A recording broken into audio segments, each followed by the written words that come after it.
Во ова издание, Северна Кореја ја тестираше ветената ракета со долг дострел, предизвикувајќи меѓународни реакции.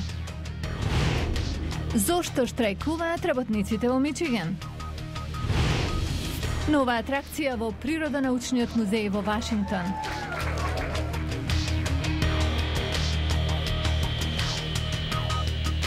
Добро вечер. Ова е ТВ журналот News Flash на Гласот на Америка на македонски јазик, а со вас во наредните 10 минути ќе биде Лилица Китановска.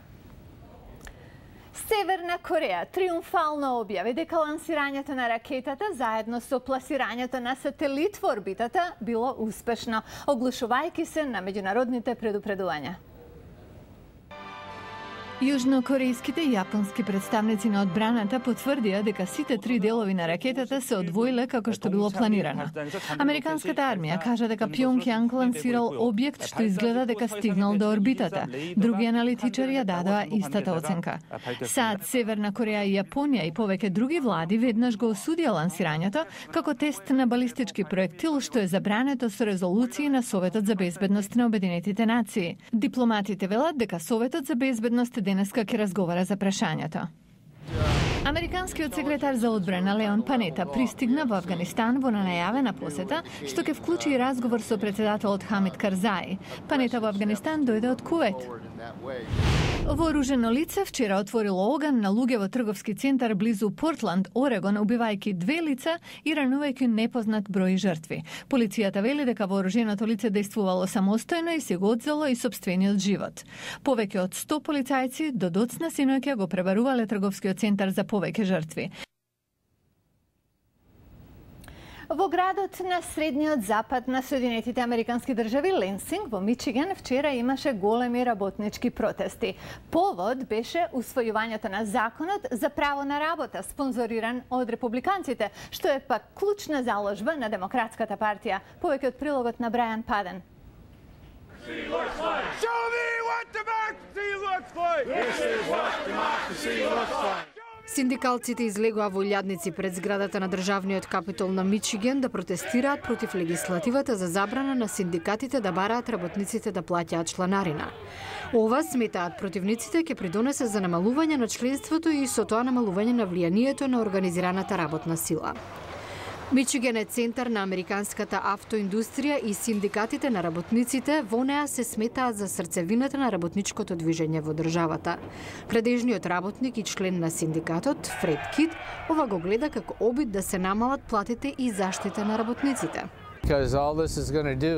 Ова ќе направи се да тргне надолу за работниците што ќе ги намали платите во целата област. Ќе се влошат условите и ќе се одрази на секого. Синдикалните работници од Мичиген го поддржаа председателот Барак Обама во неговиот обид да добие реизбор, а председателот зборуваше против мерките во легислативата кога го посети Детройт ден пред тоа. Овие така наречени право на работни закони немаат ништо со политиката. Тоа што тие навистина зборуваат е работа за помалку пари. Многу конзервативци кои беа против председателот на националните избори исто така поддржаа слични акти во соседните држави на Мичиген, Висконсин, Охајо и Индијана. Мичиген би била 24-та сојузна држава со ваков закон. Но Винсент Вернучи од конзервативниот Мекинак центар за јавна политика вели дека привлекувањето бизнис во Мичиген е двигател на иницијативата, а не политиката. Законодавците во Мичиген кажаа дека имаме во соседството држава што е поатрактивна за бизнис и ние мораме нешто да сториме за тоа. Демократите го критикуваат гувернерот Рик Снајдер за поддршка на корпоративните интереси. Тој сака да ја претвори Мичиген во онаа што го гледаме во Кина, со мали плати, а директорите на корпорациите ќе се богатат. Гувернерот има силно мнозинство во државната легислатура, но ако актот влезе во сила, неверојатно ќе уследат судски постапки. Пертусис е една од водечките причини во светот за смрт на новороденчиња и деца што можела да се избегне. Превенцијата е обично со вакцина, но оваа болест како да се враќа последниве години. Прилог на Керол Пирсон. Ова е како звучи пертусис или црна кашлица. Црната кашлица често почнува како настинка, Но Лара Мисагадес од Центарот за контрола и превенција на болести вели дека тука завршуваат сличностите.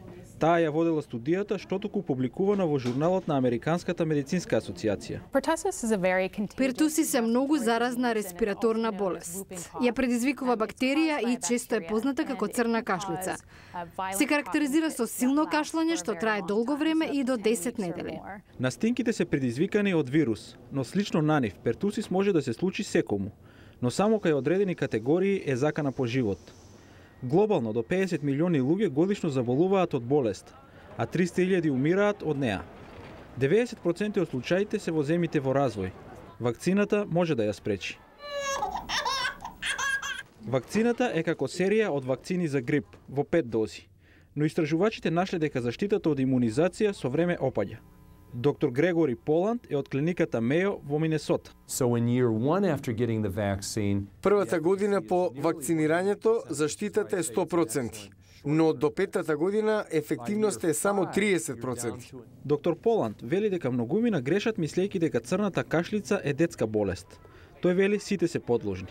Затоа се препорачува за јакнување на имунитетот со дополнително вакцинирање. Луѓето треба да се информираат и да внимаваат на оние кои имаат упорна кашлица.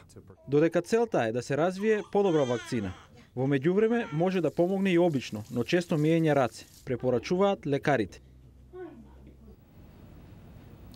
Националниот природонаучен музеј на Смитсонијан во Вашингтон има нова атракција. Извештајот е на Сузан Лог, а Јане Бојаджиевски ќе ни каже за што се работи. Тоа е голема новина во Вашингтон. Ако природонаучниот музеј во главниот град на САД привлекуваше најмногу посетители од сите други во државата и досега, со ова посетеноста уште ќе се зголеми. Ако дојдете овде, секако ќе одите да го видите дијамантот Хоуп, зашто е најпознат во светот. Но голема е веројатноста дека титулата за најголема атракција сега ја презема аквамаринот Дом Педро. Еве зошто. Дијамантот Хоуп долго време беше неприкосновена ѕвезда на музеот, но неодамна го надмина нов скапоцен камен – аквамаринот Дом Педро.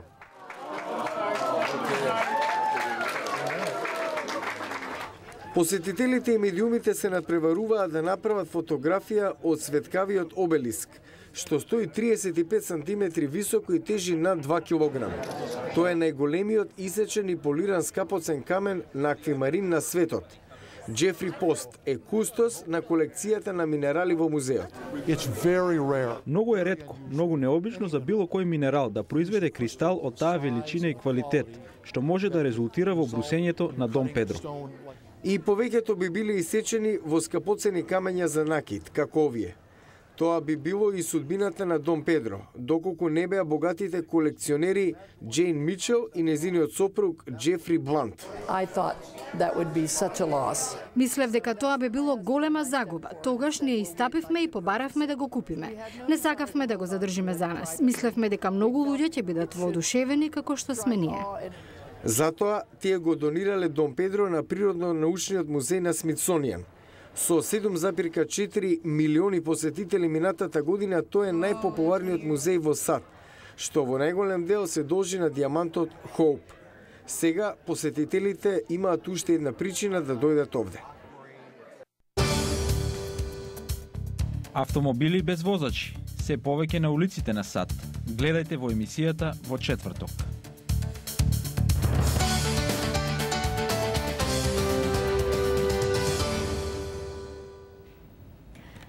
Гледавте News Flash на Гласот на Америка на македонски јазик. Јас сум Лилица Китановска од студиото во Вашингтон. Дружете се со нас и по емисијата. За повеќе содржини на Гласот на Америка посетете и нашата интернет страница glasnaamerika.com. Таа адреса уште еднаш е glasnaamerika.com. И доколку не сте би сакале да ни станете и пријател на Facebook, ви благодарам на вниманието и гледајте не и утре.